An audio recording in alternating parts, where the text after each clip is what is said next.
Hello guys! Magandang hapon sa inyo lahat. This is your guest Mama Sagri Channel, a Faithful Rose of Matarder. So ngayong hapon na to, tingnan natin ang sabihin sa iyo ng ating mga gabay. So this is a special gabay for the month of May 17 hanggang May 23 for the sign of Taurus. So Taurus, welcome to my channel. Ano kayong messages, advice, and spirit guides ang ating masasaga for today's video? Kanino kayang energy o kaganapan sa buhay ng mga Taurus ang ating mahagilap. So guys, this reading is a general reading namang di lahat makaka-resonate. Kunin lamang po makaka-relate sa inyo. And comment down below kung kaninong energy ang ating nasagap. And because don't forget to like and subscribe my channel and hit the notification bell for more videos. Update kasi maraming salamat po sa mga walang sawang pagsuporta sa aking channel. Lalong-lalo na ang hindi nag-skip ng ads, saway pagpalain kayo ng Diyos at may kapal, siksik-liglig nag-uumapaw na biyayang manumbalik sa inyo. So let's see guys, what is the messages, advice ng ating angel spirit for the sign of Taurus. So let's see and watch this. Angel spirit, God please give information po. Ano kayang gusto sabihin sa ating mga baraha? So there's a Six of Cups. Now there's something a past person coming back. Now maaaring may mga bagay na doon bumalik, no, o manambalik. Now there's some memories, remnants, no, or situations rather, no.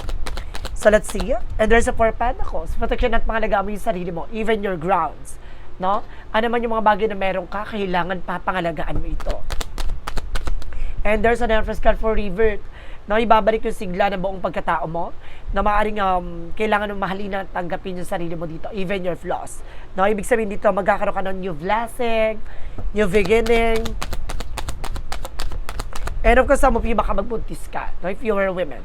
And this is something, the Seven of Pentacles represent a harvest moment. Aani ka na rin, no? Ano man yung mga bagay na pinaghirapan mo, maaaring makakamtan mo ito. Additional messages. And there's a Page of Pentacles for investment. No, invest wisely. Kung mag-i-invest ka ng time, effort, or ng finances, kailangan maging wise. No, maging matalino ka how to manage. And there's a King of Cups. No, may devoted sa 40 person dito. No, na maaaring sumusuport at gumagabay sa'yo. Let's see what is the Six of Cups. Represent guys with a Four of Cups. Now, there's a reevaluate or analyze. Na kailangan pag-iisipang mabuti. No, bago ka mag-take ng decision or action, kailangan pag-iisipan mabuti, no? Hindi ka pwedeng pala desisyon. There's a Four of Pentacles. Referencing with a Devil card. Now, there's something guys with a black magic involved. Or either toxic. No, kailangan alam mo sa sarili mo yung grounds mo. Hindi ka magpapa-apekto basta-basta. Hindi ka padadala ng iyong tensyon. What is the Empress card? Referencing with Ease of Sword. Now, there's a breakthrough. No, magtatagumpay ka talaga dito. No, may kailangan ka lang talagang putulin o alisin, no, sa buhay mo, sa sitwasyon mo, yung mga bagay na makakasama sa iyo. There's a Seven of Pentacles, so represent what? Represent with the Temperance. No, there's something of perfect timing. No, hintayin mo yung tamang pagkakataon. No, aani ka din, huwag ka magmadali. No, the more na nagmamadali ka, the more na magkakamali ka. Hintayin mo yung tamang timing na makuha mo yung isang bagay. No, huwag ka magmamadali. Now, there's a Page of Pentacles. Represent with Tower moment for the major changes. Some of you makakabili ka ng bahay. Now, some of you magkakaroon ka ng bagong eksena ulit. Now, mag-ingat ka lang how to manage and control your finances. Na maging wise ka na. Para hindi na masira, no? At mawala. There's a King of Cups. Represent with a King of Wands, something ambition. Unti-unti mo na masisilayan yung mga pagbabago. No, unti-unti mo na makikita yung mga dapat mong maramdaman at makita, no, with this person, no. Kumbaga itong tao na to, makikita mo na siya na siya talaga yung makakasama mo for long term. What is the Six of Cups? Because the Four of Cups. Now there's a Nine of Wands. Now set yourself boundaries. No, kailangan proteksyon mo yung sarili mo. Pag-isipan mabuti yung mga bagay na mangyayari. No, yung decision na gagawin mo. Kasi feeling ko may babalik dito from the past. No, susubukan yung pagiging marupok mo. No? What is additional messages with the Four of Pentacles and the Devil card? So there's a Two of Pentacles with a balance. So kailangan mo maging balance, physical, mental, and emotional. No? What is the Empress card? Because the Ace of Swords. represent guys with the Seven of Wands. No, protection at pangalagaan mo yung sarili mo dito. No? Kailangan pangalagaan mo yung sarili mo at mahalin mo ang sarili mo. Alisin mo yung mga bagay na makakasama, no? At maaring magkaroon ng self-sabotage dahil din sa mga decision mo. And there's something guys with the Four of Swords, something rest. No, ipahinga mo rin tong sarili mo. No, iwasan mo mag-isip ng kung ano-ano.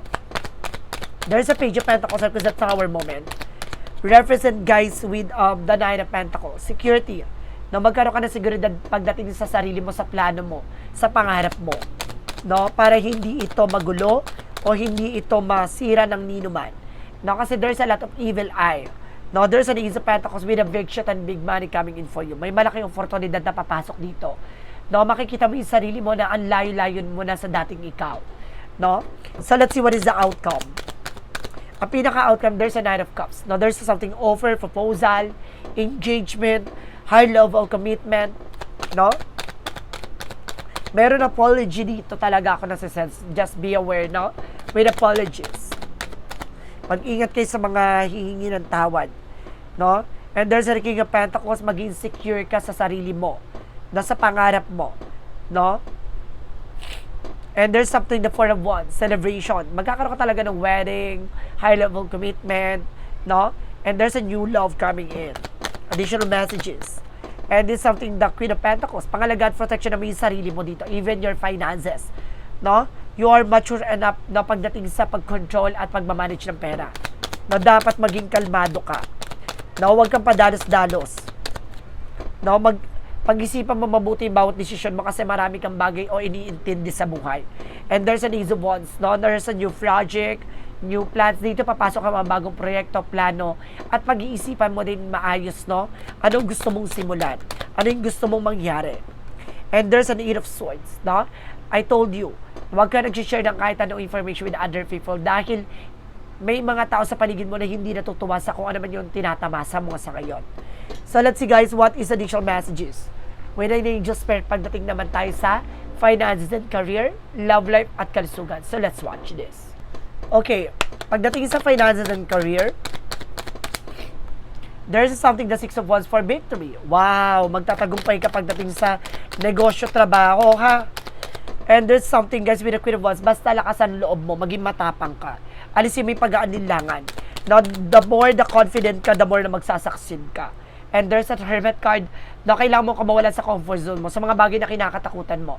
Na natatakot ka magsimula ng ganito, natatakot kang ilaban to. Na kailangan pag-isipan. Na at kailangan mong liwanagin lahat. There's an awakening.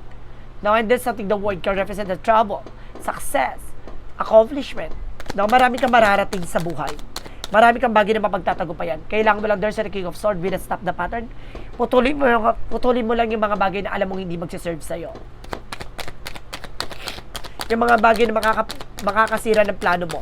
Maging wais. No? Maging matalino ka. No? There's a narcissist. No? There's a lot of secrets or something hidden agenda na maaring napapaloob dito about sa business mo, but definitely may paglago ito. Pagdating sa love life, there's a Five of Pentacles na makakaranas ka ng kumbaga kaluwagan, no? Makakaluwag-luwag na kayo about sa finances. And there's a Six of Pentacles, magiging balance na ang inyong relationship. No, and there's a Judgment for a wake up call. Na pinapaalalahanan kayo dito na mag-pay attention ka sa lahat na nangyayari ngayon pagdating sa pagkakaperahan or pagdating sa relasyon. And there's a Seven of Cups, no? There's a lot of choices. No? Marami kang maliligaw, o marami nagkakagusto sa'yo, o meron kang mga taong nagugustuhan. And there's an Eight of Pentacles with a focus. Mag-concentrate ka kung ano naman yung relasyon na meron ka. No? Mag-stick ka lang sa isa. No? There's something, the moon card with the dream coming true. Matutupad yung mga pangarap mo. No? Kasama mo tong person na to. Basta alisin mo lang yung mga kaguluhan sa utak mo. Confusion. What is additional messages pagdating sa kalusugan? And there's a Ten of Wands, something burden. No, marami kang mga nararamdaman sa ngayon. Overload ka. That because of overthinking. And there's a Nine of Pentacles, no, magiging maayos at magiging maganda na ang sitwasyon mo. And there's a Knight of Swords, no, bibilis din ang takbo ng sitwasyon. No? Kumbaga, kung sunod-sunod yung karamdaman na naramdaman mo, definitely, makakaahon ka na rin dyan. No, iwasan mo lang yung kumain ng mga bawal, ha? Nasasobrahan ka kasi dito, guys, eh. No, sa rice. No, and there's the sun can read up your positive outcome. Na magiging maganda rin ang sitwasyon dito. No, there's a 10 of swords. May sumasabot tayo sa inyo. No? Meron dito, guys, na parang huwag kayo tumanggap na pagkain na galing sa ibang tao, ha? Kasi parang magkakaroon ng sabotahe. No? Marami kang mga nararamdaman. Gawa nito ng tao na nag-o-offer ng pagkain, ha? So, let's see what is additional messages tayo. Pagdating naman tayo sa Magical Fire Messages and Advices, and of course, pick a card, yes or no. Kung bago ka sa channel ko, guys, don't forget to like and subscribe my channel and notification bell for more videos updated. Kasi kung bago ka, with a pick a card, yes or no, ipapaliwanag ko lang, pwede kang magtanong dito. Isa lang ang magiging tanong at isa lang magiging sagot. Pipili ka sa 1, 2, or 3. No, anong number ang napili mo, comment down below para malaman ko kung umabot ka ba sa reading na to. So, let's see and watch this. With the Magical Fire Messages to represent what?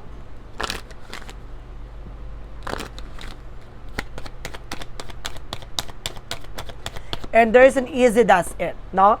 Stop trying so hard to control this situation, no? Kumbaga sinasabi dito na huwag mo pinipilit yung sa bagang na hindi mo kontrolado, no? Hayaan mo siyang mangyari. And because this is something else with a new home, I told you magkakaroon ka ng bagong bahay, bagong tahanan. No? And there's a birthday. Ngayong birthday mo, maaaring masasagot na lahat ng katanungan mo. Lahat ng dapat nang gusto mong malaman sa buhay mo. Let's see what is a yin and yang oracle card. Represent what? And this is something a deception. Some of you may temptations. No? Miwas kayo sa mga tukso. And there's a faith. No? Susubukan ang inyong pananampalataya at tiwala. And there's a twin flame, not twin flame kayo ng person mo. And of course, you are also a guarded. No, protection at pangalagaan mo yung mental health mo. And there's a nurture na compassion. Compassionate ka naman daw pagdating sa mga bagay-bagay. No? Napaka-genuine mo naman daw pag nagmamahal. Ay, pasabog. What is the synchronicities? And there's a retreat. No, disconnect from the world. No, kailangan mo kumawala sa mga nasa paligid mo na nagbibigay negatibo. There's a sorrow, see, I told you. Drama alert, umiwas ka sa mga drama. And there's a reflections. No, lahat ng mga bagay na gagawin mo magre-reflect sa'yo. So, let's see what is additional messages with the Romance Age for Mystic Love Oracle deck. And there's a romantic feelings. So, see, meron dito about sa nararamdaman. No, about sa relasyon. And this is something peace, magkakaroon ka ng kapayapaang relasyon, ng kapayapaang buhay, magiging payapa, no? And this is something guys with the third party. Some of you meron dito ng third party. So let's see what is an eagle's number represent what?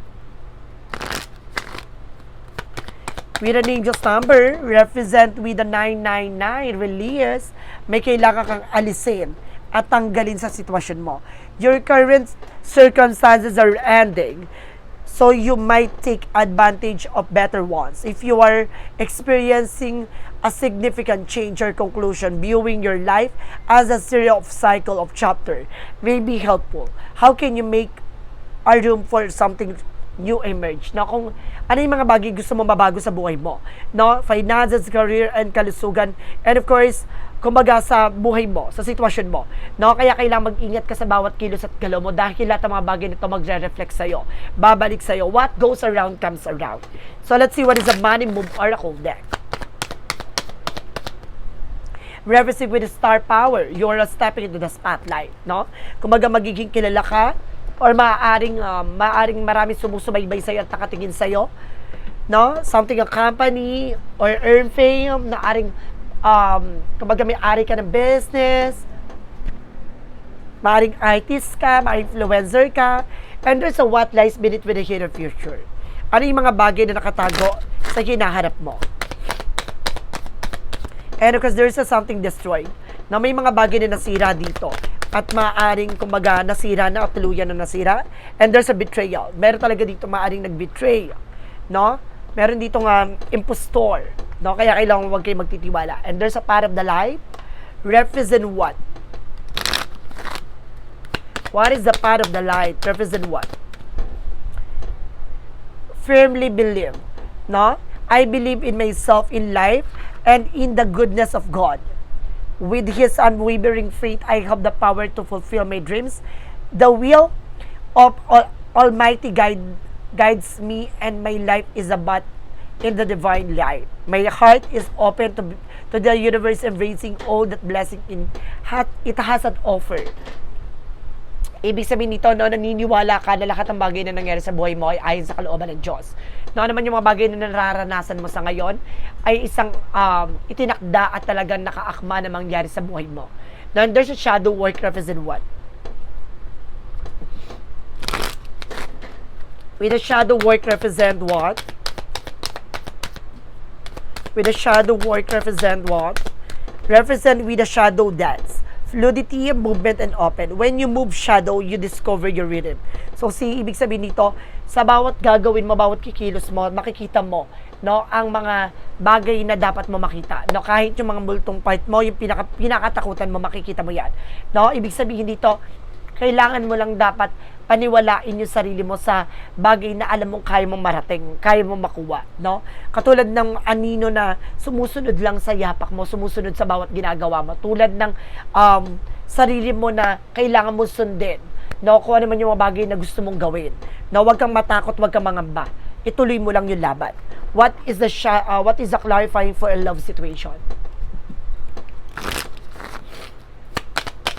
Clarifying for a love situation represent guys with a wild and heart, a desire for freedom lead to running away again. No? Yung inaasam mong kalayaan ay maaaring magdala sa iyo para mas lalong mong makita ang kahalagaan ng pag-ibig at pagmamahal. So let's see what is a clarifying for a life situation. Represent what?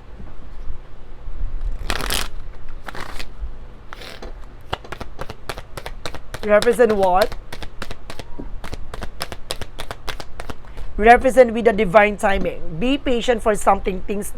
Some things take time to manifest fully in your life, no? Habaan mo yung pasensya mo dahil lahat ng mga bagay na mangyayari ay maaari nakaakda sa ating Panginoon. Nakaakda at hayaan mo mangyari ayon sa kalooban ng Diyos, no? Ipagkakaloob nito yung mga bagay na para sa'yo talaga. Matuto kang kumalma at i-surrender lahat ng bigat, lahat ng mga bagay na pinagdaanan mo, lahat ng bagay na to ay nasa tamang panahon at nasa tamang pagkakataon. So guys, let's see what is a pick a card yes or no. So let's watch this. With a pick a card yes or no, so let's start. Wala tayo paligoy-ligoy pa, unahin na natin yung number 1. Let's start with the number 1. There's a yes. No, peaceful outcome and relaxation aids decision. No, nakapag-desisyon ka dito na magiging panatag ng kalooban mo at magiging maganda na ang kalalabasan nito. No, mas mapayapa at mas makatarungan. No, magiging maganda ang iyong desisyon. Number 2, and there's something guys with a no. Path are closed, not locked out. Do not enter. Huwag mong subukan himasukan. No, huwag mong subukan pasukin yung isang bagay na wala kang kasiguraduhan. No, hindi pa panahon, wala pa sa tamang pagkakataon para pasukin yung eksena na yan. So, umiwas ka, tigilan mo. Number 3, represent with a yes. Getting it together, it's all line up for you. Lahat ng mga bagay na kalinya, lahat ng bagay na maaaring itinakda para sa'yo. So, hintayin mo yung tamang pagkakataon kung para sa'yo, para sa'yo. So, guys, this is a special gabay for the month of May 17 hanggang May 23 for the sign of. For the sign of Taurus. So, Taurus, maraming salamat po for this wonderful reading. So, once again, this reading is a general reading lamang, hindi lahat makaka-resonate. Kunin lamang po makaka-relate sa inyo. And comment down below kung kaninong energy ang ating nasagap. And of course, don't forget to like and subscribe my channel and hit notification bell for more videos. Update ko, maraming salamat po sa mga walang sawang pagsuporta sa aking channel. Lalong-lalo na ang hindi nag-skip ng ads away, pagpalain kayo ng Diyos at may kapal, siksik, liglig, nag-uumapaw na biyayang manbalik sa inyo. So let's guys, maraming salamat and see you the next video. Bye-bye and babush.